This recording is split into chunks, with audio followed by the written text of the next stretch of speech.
ನಮಸ್ಕಾರ ಸ್ನೇಹಿತರೆ. ಇವಾಗ ನಾವು ಉತ್ತರ ಕನ್ನಡದ ಒಂದು ಬರಡಾಗಿರುವ ಬತ್ತಿ ಹೋಗಿರುವ ಹಳ್ಳದ ಮಧ್ಯೆಯಿಂದ ಮಾತಾಡ್ತಾ ಇದ್ದೀನಿ. ಏಪ್ರಿಲ್ 5 ವರ್ಷ ಇಷ್ಟೊತ್ತಿಗೆ ಹರಿತಾ ಇರುವಂಥ ನೀರು ಈಗ ಹರಿಯದೆ ಈ ರೀತಿ ಸ್ವಲ್ಪ ಕೊನೆಯಲ್ಲಿ ಸ್ವಲ್ಪ ನೀರು ಉಳ್ಕೊಂಡಿದೆ. ಈ ವರ್ಷ ನೀರಿನ ಬವಣೆ ಎಲ್ಲರಿಗೂ ಗೊತ್ತಿರುವಂಥದ್ದು. ಕಳೆದ ವರ್ಷ ಮಳೆ ಆಗಿಲ್ಲ ಆ ಕಾರಣದಿಂದ. ಆದರೆ ವಿಶೇಷವಾಗಿ ಇದು ಸರಿಯಾದ ಸಮಯ ನಮ್ಮ ಬತ್ತೋಗಿರೋ ಕೆರೆಗಳೆಲ್ಲ ಹೂಳೆತ್ತಲಿಕ್ಕೆ ಅಥವಾ ಅದರಲ್ಲಿರುವಂಥ ಕೆಸರು ಮಣ್ಣನ್ನು ತೆಗೆದು ಮತ್ತೆ ಅದನ್ನು ಪುನರುಜ್ಜೀವನ ಮಾಡಲಿಕ್ಕೆ ಇದು ಸಕಾಲ ಆಗಿತ್ತು.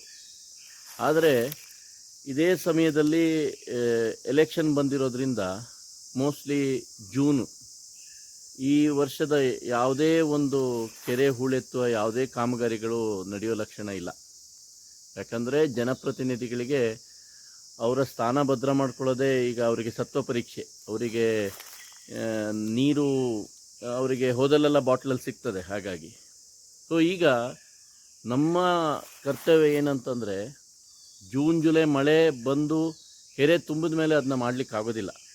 ಹಾಗಾಗಿ ಕೆರೆಗಳ ಹೂಳೆತ್ತುವಿಕೆ ಅಥವಾ ನಿಮ್ಮ ಊರುಗಳಲ್ಲಿ ನಮ್ಮ ಊರುಗಳಲ್ಲಿ ಇರುವಂತಹ ಜೀವ ಮೂಲಗಳನ್ನು ಜಲಮೂಲಗಳನ್ನು ಹುಡುಕಿ ಅದನ್ನು ಸ್ವಲ್ಪ ಮಟ್ಟಿಗೆ ಮುಂದಿನ ವರ್ಷಕ್ಕೆ ತಯಾರಿ ಮಾಡಿಕೊಳ್ಳಿಕ್ಕೆ ಇದು ಸಕಾಲ.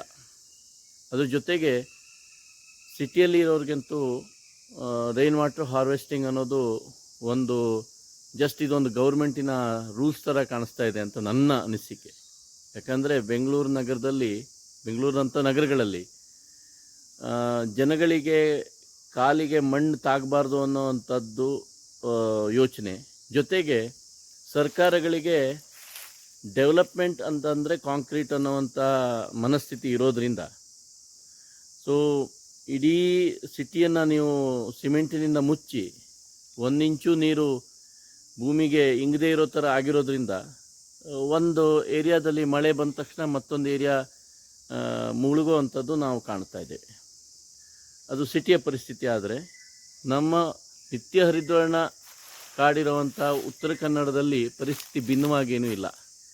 ಈ ರೀತಿ ಹಳ್ಳಗಳು ಡ್ರೈ ಆಗ್ತಾ ಇರೋದು, ನಾವು ಇಂಗುಗುಂಡಿಗಳು ಅಥವಾ ಈ ರೀತಿಯ ಪ್ರಯೋಗಗಳನ್ನು ಬರೀ ಅರಣ್ಯ ಇಲಾಖೆ ಮಾಡಬೇಕು ಅನ್ನೋವಂಥ ಮನಸ್ಥಿತಿಯಿಂದ ಹೊರಗೆ ಬಂದು ನಮ್ಮ ಜಾಗಗಳಲ್ಲಿ ನಾವು ಎಷ್ಟು ನೀರನ್ನು ಮಳೆಗಾಲದಲ್ಲಿ ಸಂಗ್ರಹಿಸ್ಬೋದು ಅಥವಾ ಇಂಗಿಸ್ಬೋದು ಅಂತ ಯೋಚನೆ ಮಾಡಲಿಕ್ಕೆ ಇದು ಸಕಾಲ ಅಂತ ನಾನು ಭಾವಿಸ್ತೇನೆ.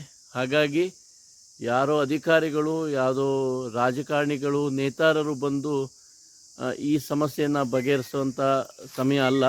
ಇದು ನಾವೇ ಎಚ್ಚೆತ್ತು ನಮ್ಮ ಜಾಗಗಳಲ್ಲಿ ನಮ್ಮ ಊರುಗಳಲ್ಲಿ ಆದಷ್ಟು ನೀರನ್ನು ಮಳೆ ಕೊಯ್ಲು ಮುಖಾಂತರ ನೀರನ್ನು ಇಂಗಿಸಿಕ್ಲಿಕ್ಕೆ ಇದು ಸಕಾಲ ಅಂತ ನಾನು ಭಾವಿಸ್ತೇನೆ. ಇದು ತಮಗೂ ಮನವರಿಕೆ ಆಗ್ಬೋದು. ಹಾಗಾಗಿ ಇದೊಂದು ಕೆಲಸಕ್ಕೆ ಇದು ಸಕಾಲ. ಹಾಗಾಗಿ ಸರ್ಕಾರ ಅಥವಾ ವ್ಯವಸ್ಥೆಯ ಬಗ್ಗೆ ಭಾಳ ತಲೆ ಕೆಡಿಸ್ಕೊಡದೆ ಪ್ರತಿಯೊಬ್ಬರೂ ಕೂಡ ನಮ್ಮ ಕರ್ತವ್ಯ ಅಂತ ಇದನ್ನು ಮಾಡುವಂಥ ಸಮಯ ಬಂದಿದೆ ಅಂತ ನನ್ನ ಭಾವನೆ. ಧನ್ಯವಾದ.